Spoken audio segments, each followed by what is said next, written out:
जालन्यामधील 12 लाडक्या बहिणींनी मुख्यमंत्री माझी लाडकी बहीण योजनेचा लाभ न घेण्याचं ठरवलेलं आहे। बुलेटिनमध्ये जाता जाता आपण याच संदर्भातला हा एक स्पेशल रिपोर्ट पाहूया।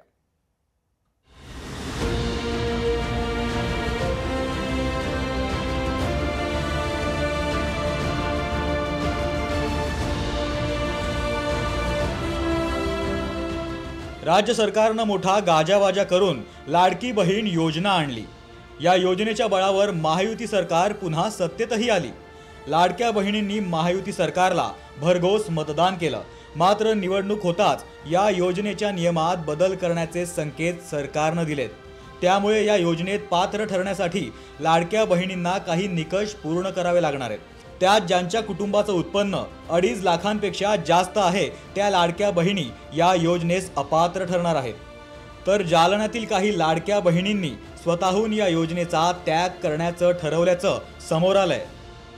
जर कोणाकडनं चुकून फॉर्म भरला गेला असेल किंवा आतापर्यंत त्यांनी लाभ घेतला असेल, त्यांनी स्वतःहून कार्यालयात येऊन अर्ज करावा की आम्ही पात्र नसून आम्हाला हा लाभ नकोय, तो शासनाला परत करावा। संशय म्हणून नाही, पण स्वतःहून आता ते म्हणतात की आमच्याकडनं चुकून हे झालेलं आहे त्याच्या, आणि शासनाकडनं अशा काही क्लिअर गाईडलाईन्स नाही की तुम्ही त्यांचं क्रॉस व्हेरिफिकेशन करा। त्याच्यामुळे आज रोजी मला असं म्हणता येणार नाही की कोणी चुकून फॉर्म भरला।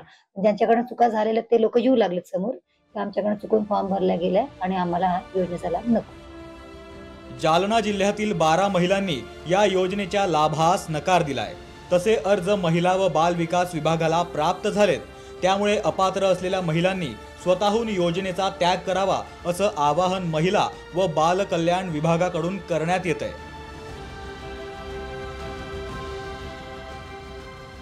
राज्यात ठिकठिकाणी काही महिला स्वतःहून या लाडकी बहीण योजनेचा लाभ नको असं नकार देत आहेत।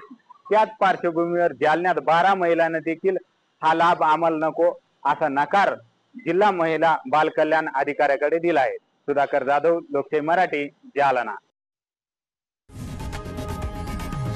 लोकशाही मराठी ऐका, पहा, जागरूक रहा।